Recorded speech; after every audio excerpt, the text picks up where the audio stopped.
AVoIPoE Roadshow. We're here at the Oval.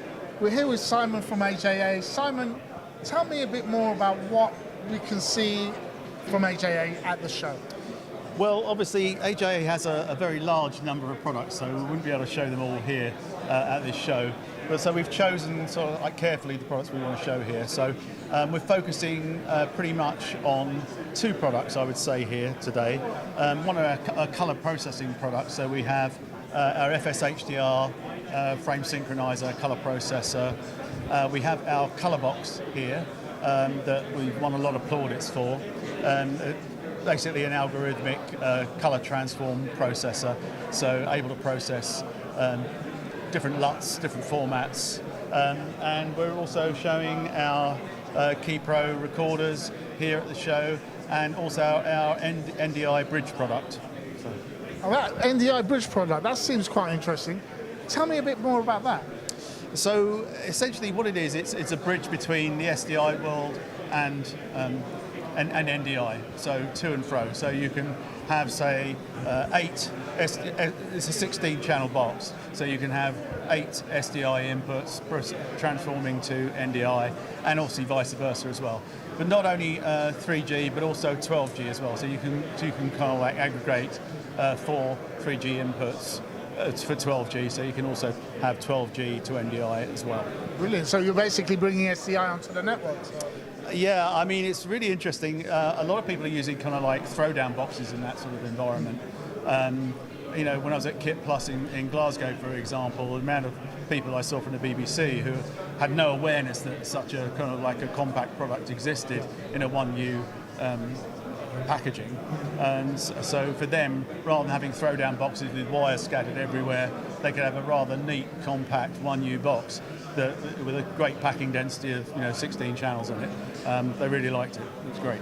And are you finding this kind of, I suppose this move to IP is speeding up within the broadcast world?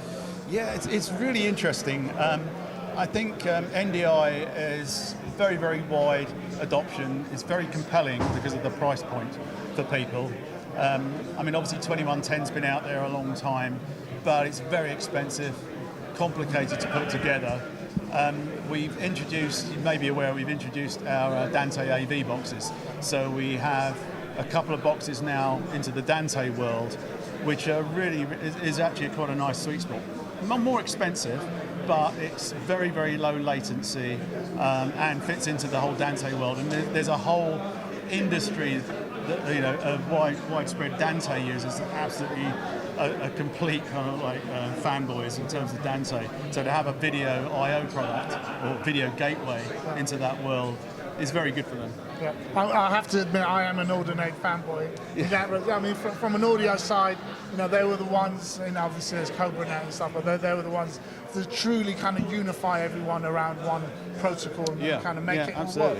Yeah. And hopefully and it would be interesting to see that product. I'd definitely like to be able to utilize that. They're late to the party, but I think it's going to build momentum. Yeah. And like I say, the low latency aspect, sound syncing problem, issues where you've got like a talent on stage and big screens, whether it's a rock concert or a TED talk or something like that.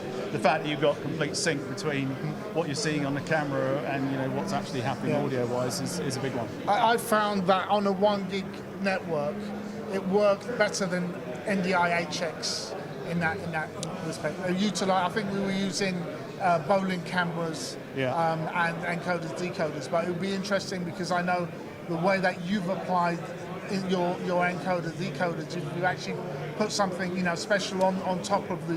Yeah, I mean, we obviously in our encoder decoders we're using JPEG 2000, which gives the best possible quality versus compression trade-off. Yeah. I mean, those people who have seen it absolutely love it. We're talking to some very, very key clients at the moment, which will, in terms of news stories, will drop in the coming months.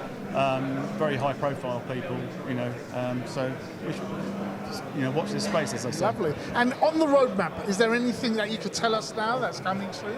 ISC around the corner? I'd have to kill you. Well, it's okay. I've got 9 lines. I'm Well, happy with that. to be honest, I think our major product drops tend to be geared towards NAB rather than ISE. Okay. I don't think. I mean, I think what we'll see at ISE is kind of confirmation of those products we've already announced. You know, like the Kona X is now shipping, for example. You know, that's looking to be an exciting product for us. So, yeah, there's, you know, it's all happening. So. Brilliant. I'm gonna definitely try to hook up those Dante encoders, decoders for one of the forthcoming workflows. Thank you so much for your Great. time. Thank Have you a great so much. show.